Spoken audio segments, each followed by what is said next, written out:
If I'm not mistaken, in that discussion on bad natives, I mentioned that voter turnout will be something like 45%, and Museveni will get about 65% or 45%. I believe that actual voter turnout could even have been 45 or 40.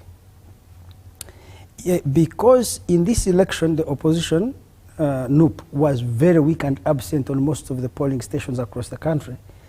The likelihood that in very many NRM strongholds, because there was no voter verification biometric system used, opportunities for NRM people to tick, for the president and the MPs to exploit the process, also tick for themselves, were very high. It's very possible that anything between 1.5 to 2 million votes were of people who did not show up, but voted. Also, I want to put a caveat on what I say. It is not always the case that because they ticked for somebody, it means he was not a potential supporter. He may be a potential supporter, a real supporter who did not show up. And I've seen this in NRM strongholds. If you go to the Kato Corridor, Nakaseke, those areas of Sembabule, which are Kyankwansi, where the Balalu are, and other areas in Sinjiro, where you find high concentrations of NRM support, you could say, hey, how come Mukazambire did not show up? Okay, they vote for him. Mwenda Katiziri, Mutere.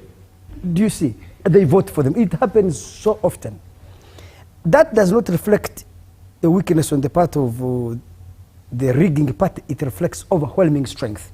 That if the opposition has a polling agent, he is a lukewarm support of the opposition, they give him 50K, he sends the declaration forms, or in most cases, I need new people to be honest. I don't think they were in more than 35% of the polling stations in the country.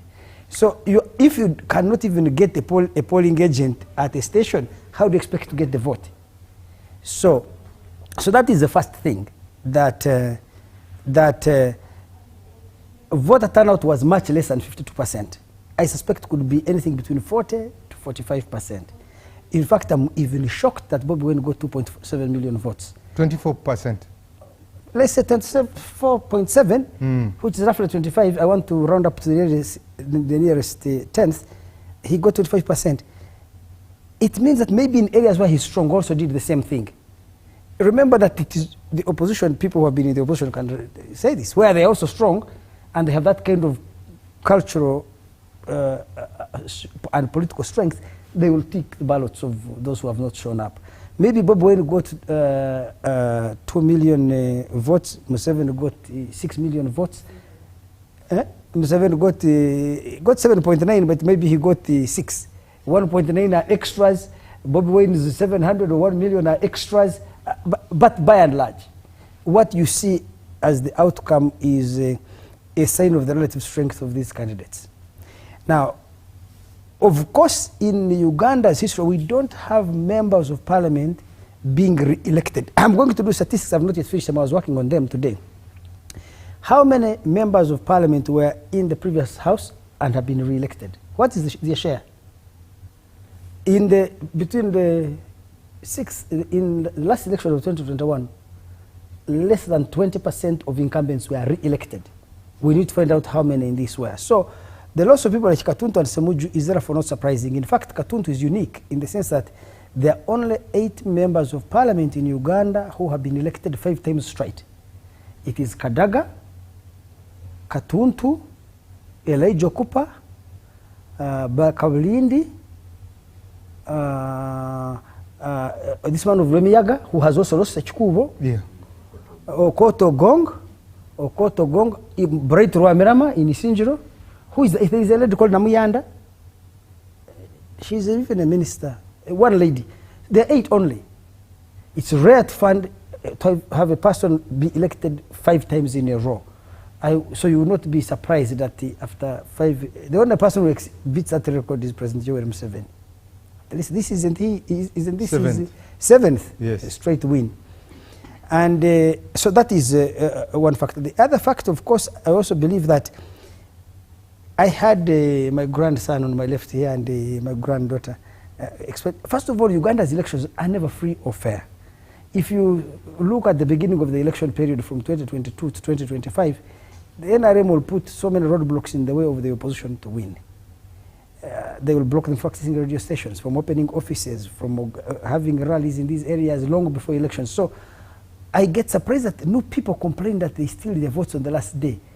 In fact, they don't even understand the meaning of the argument. To say that they rigged them on polling day is to state that the electoral process, the electoral law, the field was all leveled and they only lost because of the balloting. No, they lose much earlier than that. The state uses all the resources of, the NRM uses the resources of the state to get an unfair advantage. What I believe is that Museveni has presented the opposition a very critical dilemma. They face two choices and they have failed to craft a third. Should we participate in a deeply flawed electoral process where we are certain to lose? There is not a single rational Ugandan who did not know who was going to win the presidential election. If you are Ugandan there listening to me, tell me, is there any one of you who did not know who the president-elect would be today? Okay. So the challenge for them has been, should we participate in a deeply flawed electoral process and therefore legitimize it? Or should we boycott this flawed electoral process but miss an opportunity to put our case before the people of Uganda, our grievances, our ideas about the future, to reach out to them and rally them? But in avoiding to legitimize the election, we lose two things. We are unable to present ourselves to the country and hear our grievances and our ideas, but also we sink into oblivion, because if you boycott, you cease to be of any political relevance. Now, I believe that the opposition have always been correct to say no. Let us participate in spite of the flawed process, not because we shall win, like at the presidential level, but because it gives us an opportunity to reach out to the people of Uganda and sell our case. Now, once they have made the second decision, which I think is strategically correct, they make the wrong choice out of it.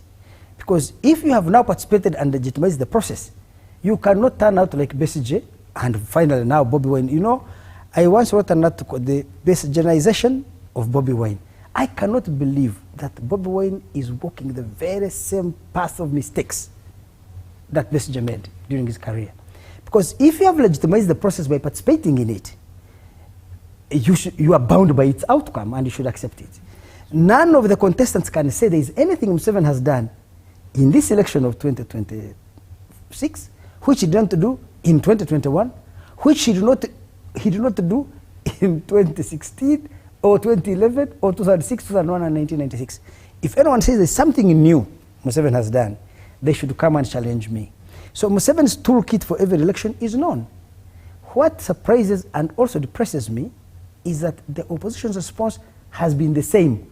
They have not innovated any new idea, first on how to participate in this election, either through new maneuvers and tactics that can involve deceit, decoys, whatever it is that you can do to avoid the roadblocks that have been put in your way. A good strategist looks at the terrain and decides, here there's a swamp, how do I dodge it? There's a marshland there, a mountain, a valley, a lake, a river. These are obstacles in my way. If I'm a soldier, a commander commanding an army, a soldier commanding an army, an officer commanding an army, a priest leading their flock. We have a priest here, Bunjo. Where you go into a hostile environment, how do you ensure that you collect your flock and they are not killed? So the opposition have done no innovation at all. And finally, if they have accepted to participate, which means they are legitimizing the system, I feel like if I was Bobi Wine, and so sad I am not, after an election, I should not only concede, but I should find a way to work with Museveni. I should be the one reaching out. This is where I think this Raila Odinga man was amazing. Raila held Kenya together. These people are trying to tear it apart because he understood that, okay, the process may not be fair. I may have lost unfairly. Twice he won an election, twice he was cheated. But twice he did a handshake and found a way to work with the existing system. So you move, once an election is ended, you stop being a grievance-driven radical activist against the establishment. You become a respectable and acceptable stakeholder in the political process. And I believe that had the opposition adopted this other strategy, which actually is the inevitable outcome of them accepting to participate, they would have performed better in shaping the destiny of this country alongside the NRM than the option they have taken of defiance. And now what is the one of whatever of boycott of government, declaring Protest it's illegal, it's criminal, he's Maduro, he's a dictator. They put themselves in a much weaker position than they would have been. You see, so because we're not going to expect a perfect election in Uganda. If Bobi Wine was in power, his agents would use the power of the state to their own advantage. Someone asked me, but if Museveni is strong, why do people tick for him? Of course, you'd be naive not to see. Assuming I am Andrew Mwenda from Toro, I'm positioning myself for a big cabinet position in the government. I must prove to Museveni that I did a great job for him. Museveni does not need to sanction this rigging for it to take place, by the way. From my watching of him or listening to him speak, Museveni seems to believe that he's the one who gets cheated. And when he was investing in these biometric systems, it's because he really wanted to protect his vote from being stolen.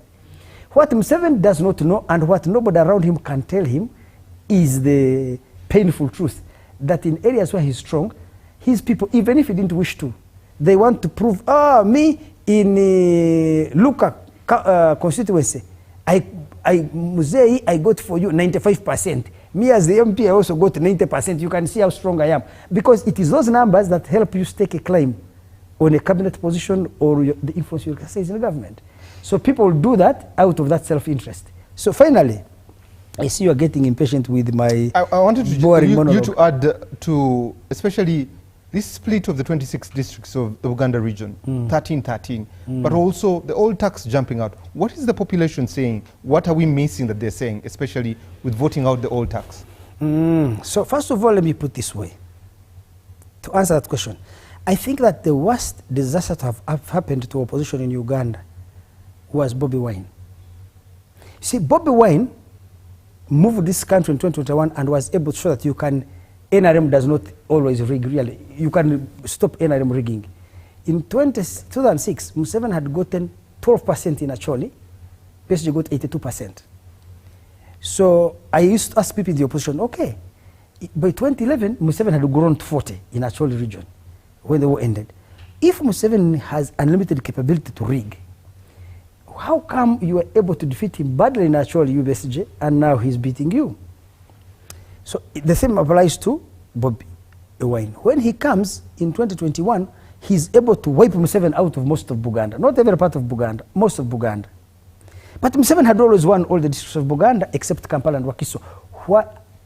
And by the way, in 2011, Museveni got 245,000 votes in Kampala district, or Kampala city, and BSJ got 248. There was a difference of only 3,000 votes. So what is it that made Museveni always win or perform very well in Buganda that took it? What happened to the rigging machinery in Buganda? It shows that you only rig where you are strong. You can't rig where you are weak. Now, of those 26 districts of Buganda you're talking about, Museveni won many of them. If you go to Lyantonde, Greater Masaka, you have Lyantonde, you have Sembabule, you have Mubende. I think there are some districts of Buganda that Museveni actually won. Don't forget that. And lost many. But there are some that he won. Those where the dominant tribe are not Baganda. Bobi Wine won in predominantly Baganda districts.